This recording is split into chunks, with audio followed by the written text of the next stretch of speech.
என் வாழ்வில் நான் கண்ட துயரங்கள். தனியாக நீந்தி கரை சேர கற்றுக்கொள்.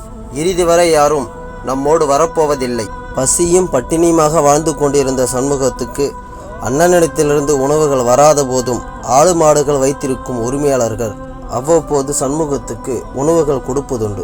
அது மட்டுமல்லாமல் தன் தாயை ஏன்றெடுத்த பாட்டி மூலமாக சண்முகத்துக்கு உணவு கிடைக்கும். அதுவும் எப்படி? எவரேனும் ஒருவர் இந்தா பாட்டி, இந்த உணவை நீ சாப்பிடு என்று கொடுக்கும். தோசையோ பலகாரமோ எதுவாயினும் தன் சேலையில் முனித்து வைத்திருந்து சண்முகத்தை பார்க்கும்போது அந்த உணவை கொடுப்பார். அந்த உணவு சண்முகத்துக்கு போதுமானதாக இருக்காது.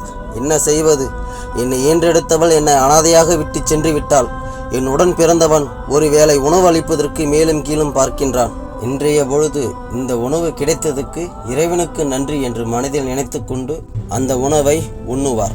1 வருடம் அல்ல, 2 வருடம் அல்ல, பசியும் பட்டினியுமாக 13 வருடங்கள் கடந்தன. அதன் பிறகு அப்பன் வழி பாட்டி சண்முக இடத்தில், இங்கேயே இருந்தனா சோறு கொடுக்காம உங்கள் அண்ணன் சாவடிச்சு போட்டுருவான் சாமி, உங்கள் அண்ணனுக்கு தெரியாமல் பெங்களூர் பக்கம் ஓடி போய் போச்சுக்க என்று 10 ரூபாய் கொடுத்து பெங்களூர் அனுப்புகிறாள்.